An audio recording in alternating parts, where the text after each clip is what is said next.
Do you train like you fight? And do you then fight like you train? And what does that fight look like? That's the topic for today. I hope that you will join me. And you shall find me a grave man. You ready, gentlemen?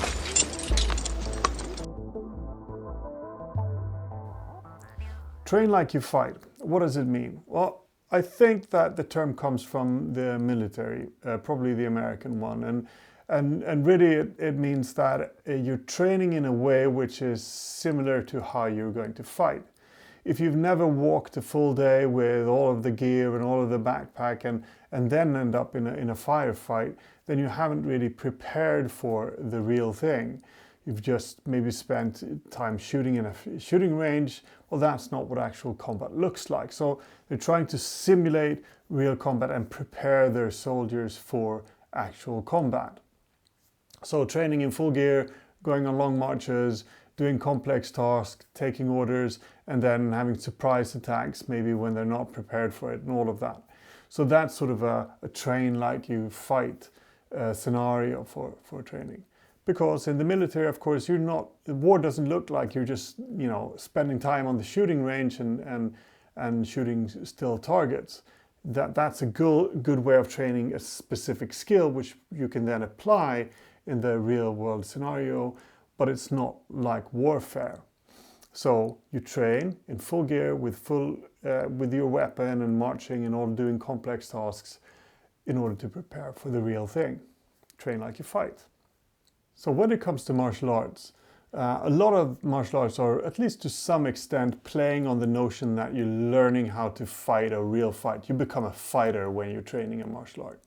But is it really true? Well, yes, it is. I mean, the skills that you learn in most martial arts are, at least partially, if they're any good, martial arts partially translatable to real violence. But what you're most of the time doing is actually training for the competitive format of that martial art. So take Brazilian Jiu-Jitsu, for example.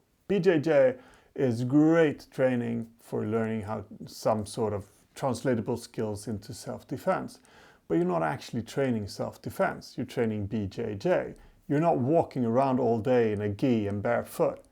You're walking around in real clothes. And if it's a real life situation, there might be a knife involved.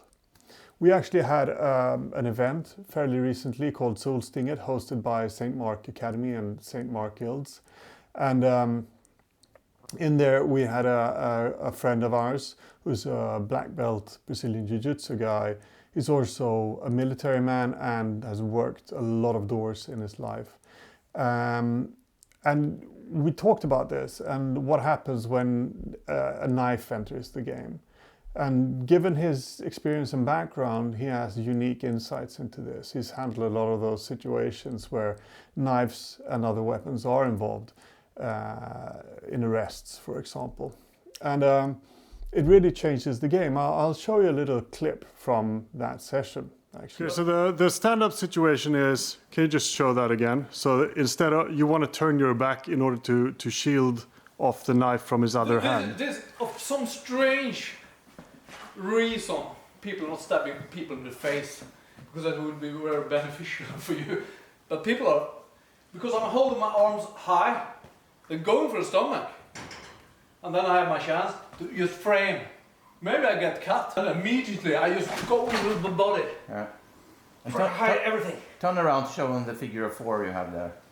I hold my hand like this. And the reason is that if you're trying to work on it on the other side, he can actually shift hands and take the knife with his other hand. Yeah. And I try to hide it. So if you try to reach, you have quite long. I try to hide it. Like, I try to. Now I'm going for the break. He scoops under and grabs his leg. And then I have to do this. Maybe I will hold my fucking hands off, but I fucking have to survive. Yeah. Rather than getting stabbed. Yeah, it's like, and the thing is like,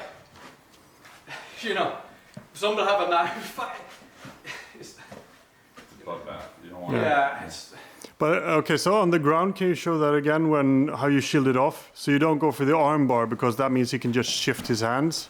Yeah. So if we grapple and he pulls a knife. And when I see the knife, immediately I would like, I'm trying to hide my body, even if my leg is stuck here. I will give up everything, my back, but I don't want you to shift hand. I will go like this. Yeah. Try to hide it. So in everything in Brazilian Jiu-Jitsu, where you don't want to give up certain positions, you give that away just to keep control of the knife. Do whatever, but I won't give you a knife. Yeah, because the knife changes that. Yeah. All right, and if you don't see the knife, you don't know if he has a knife. Can you show that as well? Yeah. I just want to control So hide everything where a knife could be. So I try to control his arms. Yeah, so you get from the knee on belly, I just hold. yeah. It's quite easy. I think. So you have control of your surroundings. Yeah, I just hold. Like that. And in fact, I disarmed a. No, stay down, Axel. I disarmed a guy with a knife.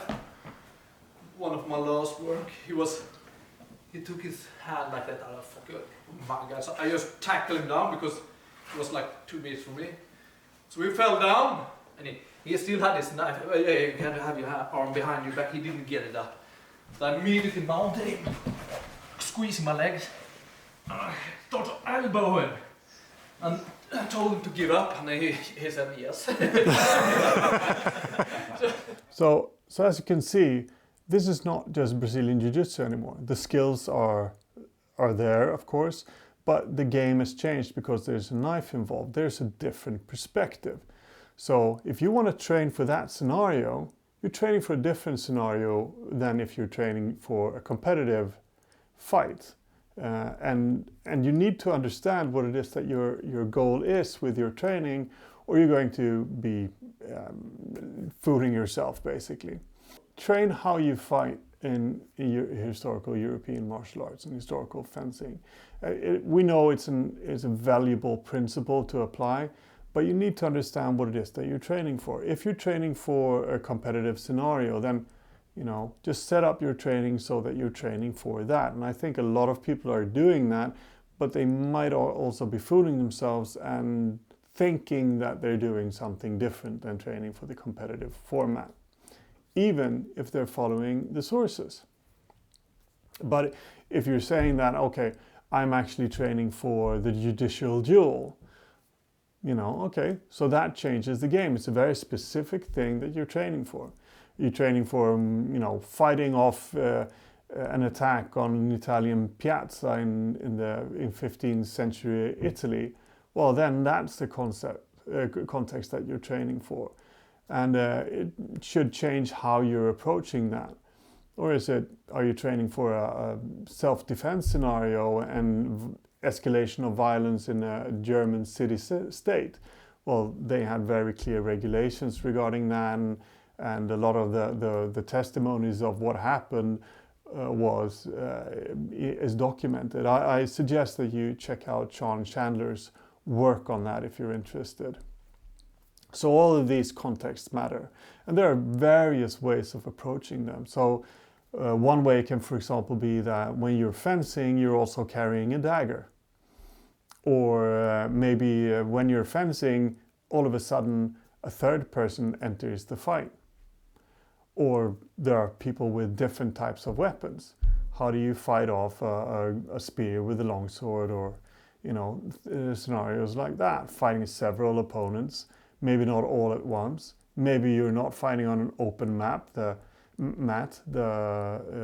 stage where you're fighting is different. It's more of a bar situation, perhaps. So these perspectives are important if you're thinking that you're training for an historical setting and not just a competitive environment today. So I'm not saying that one thing is better than the other. If you're training just for the modern competitive setting, I think all the power to you. Go ahead, that's absolutely fine. But you should be honest about what you're doing so that you're clear about why you're training the things the way that you do and not in a different way.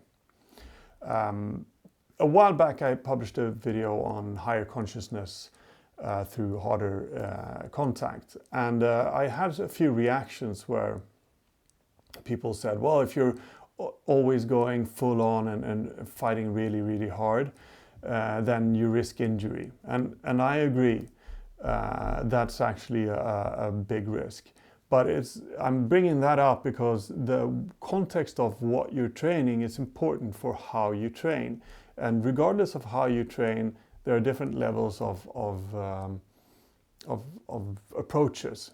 So at one point you might want to go full on and train really hard, and in a different context you want to go loose and just train a certain skill. Just like a soldier isn't always marching and going into like battlefield mode in his training. He's sometimes just, you know, spending time in the range doing a drill.